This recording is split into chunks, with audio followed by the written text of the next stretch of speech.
அனைவருக்கும் வணக்கம். சேவை சேனல் உங்களை அன்புடன் வரவேற்கிறது. கடந்த 2 பதிவுகளாக சிறுநீரக கோளாறு, சிறுநீரக செயலிழப்பு சம்பந்தமாக பார்த்துக்கிட்டு இருக்கோம். இது 3வது பதிவு. இந்த பதிவே சிறுநீரக கோளாறு, செயலிழப்பு சம்பந்தமான நிறைவு பதிவாக பதிவு செய்யப்படுகிறது.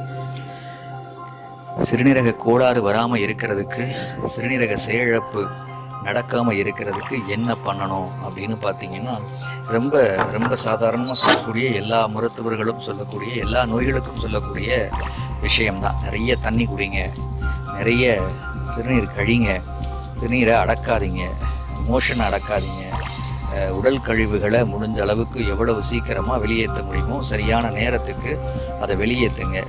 பழங்கள் நிறைய எடுத்துக்குங்க, காய்கறிகள் நிறைய எடுத்துக்குங்க.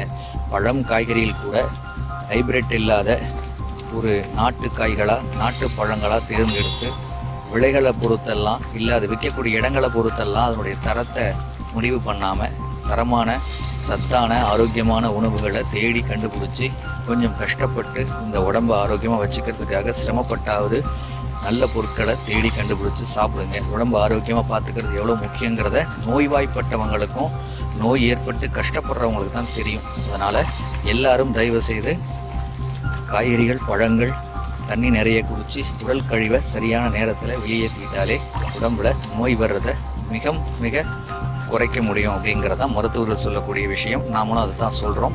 அடுத்தது சிறுநீரக கோளாறு வர்றதுக்கான காரணங்கள் அப்படின்னு சொல்லப்படுறது ஏற்கனவே சொன்ன விஷயங்கள் தான்.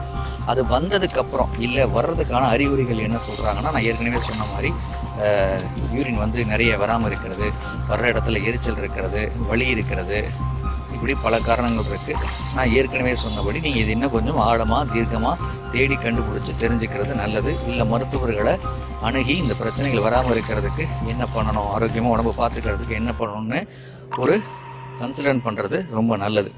அடுத்தபடியாக வந்தால் இதுக்கான மருத்துவம் அப்படிங்கிறது இன்றைக்கி நிறைய மருத்துவம் இதுக்காக வந்திருக்கு. குறிப்பாக சொல்லணுன்னா, இயற்கையாக சிறுநீரகம் செய்ய வேண்டிய உடல் கழிவை வெளியேற்றுற வேலையை டயாலிசிஸ் அப்படிங்கிற ஒரு மருத்துவ முறையில் அதை செயற்கையாக செய்கிறாங்க. அது ஆபத்தானது, அதே நேரத்தில் பாதுகாப்பானது அப்படின்னு ஒரு பெரிய விமர்சனங்கள்லாம் இருக்குது. அதை தாண்டி தற்போதைக்கு தற்காலிகத்துக்கு இந்த நோய்வாய் வந்ததுக்கு அப்புறமா காப்பாற்றிக்கிறதுக்கு ஒரே வழி இந்த டயாலிசிஸ் மட்டும்தான் அப்படின்னு சொல்லப்படுது. அது மட்டும் இல்லாமல் சித்த மருத்துவமாக இல்லை உணவே மருந்துங்கிற விதத்தில் இந்த மூக்கரட்டை கீரை அப்படின்லாம் சொல்கிறாங்க. மூக்கரட்டை கீரையை தொடர்ந்து சாப்பிட்டு வர்றது, சுரக்காயை தொடர்ந்து சாப்பிட்டு வர்றது, தண்ணி நிறைய குடிக்கிறது, இல்லை நோய் வந்ததுக்கப்புறமா மருத்துவர்கள் சொல்லக்கூடிய அளவில் அதை குடிக்கிறது, உப்பை குறைவாக சாப்பிட்றது, காரத்தை குறைவாக சாப்பிட்றது, சர்க்கரையை குறைவாக சாப்பிட்றது, இதெல்லாம் மிக நல்லது அப்படின்னு சொல்லப்படுது. சுரக்காயும் மூக்கரட்டை கீரையும் மிக முக்கியமானதாக சொல்லப்படுது. இது சாப்பாட்டு உணவின் வழியாகவே இந்த சிறுநீரகத்துக்கு, இந்த செயலிழப்புக்கு ஒரு அரும்பெரும் மருந்தாக சொல்லப்படுது. அதுக்கப்புறமா பார்த்தீங்கன்னா இந்த கிட்னி டிரான்ஸ்பிளான்ட் அப்படின்னு சொல்கிறாங்க. மாற்று அறுவை சிகிச்சை.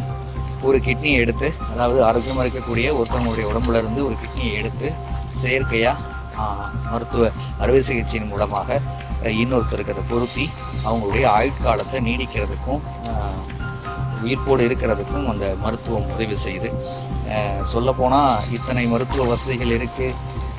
அறுவை சிகிச்சை செஞ்சு கிட்னியை மாற்றி வச்சுக்க முடியும், டயாலிசிஸ் செஞ்சு அந்த நோயை பாதுகாத்து வச்சுக்க முடியும்.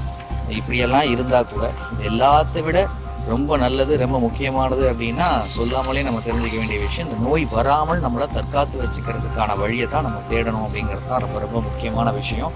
இந்த நோய் அதை கஷ்டப்பட்டு அதை தீர்க்கிறதுக்கு போராடுறதை விட, இந்த நோய் மட்டும் இல்லை, எந்த நோயும் வராமல் உடம்பை பாதுகாத்துக்கிறதுக்கு என்ன வழின்னு கொஞ்சம் சிரமப்பட்டு கஷ்டப்பட்டு நம்மளுடைய அன்றாட வேலைகளில் மிக முக்கியமான வேலையாக இந்த உடம்பை பத்திரமா பார்த்துக்கிறது முக்கியம்னு உங்களுக்கெல்லாம் நான் தெரிவிச்சுக்கிறேன். அந்த அவஸ்தையை, கஷ்டத்தை நான் அனுபவித்ததுனால சொல்கிறேன். தயவு செய்து உடம்பு ஆரோக்கியமாக பார்த்துக்கோங்க. இதுக்கு மருத்துவம் அப்படின்னு சொல்ல போனால் அரசு மருத்துவமனைகள்லேயே இதுக்கு மிகச்சிறந்த சிகிச்சை கொடுக்கப்படுது, மருத்துவம் கொடுக்கப்படுது. 11 வயசுக்கு குறைவாக இருக்கக்கூடிய குழந்தைகளுக்கு நம்மளுடைய சென்னை எழும்பூர் அரசு குழந்தைகள் நல மருத்துவமனையில் இதுக்கு சிறப்பான சிகிச்சை கொடுக்கப்படுது. அடுத்து நம்மளுடைய சென்னை GH அரசு மருத்துவமனையில் மிகச்சிறந்த மிக உயரிய மருத்துவம் இந்த சிறுநீரக மாற்று அறுவை சிகிச்சைக்காக இருந்தாலும் சரி, அல்லது டயாலிசிஸ் சொல்லக்கூடிய இரத்த சுத்திகரிப்பு சிகிச்சையாக இருந்தாலும் சரி, அல்லது மாத்திரை மருந்துகள், விலை உயர்ந்த மாத்திரை மருந்துகள்லாம் அரசால் இலவசமாக கொடுக்கப்படுகிறது. இப்படி சிறந்த மருத்துவத்தை, உயரிய மருத்துவத்தை நம்மளுடைய அரசாங்கமே மக்களுக்காக அரசு மருத்துவமனைகளில் கொடுக்கப்படுது.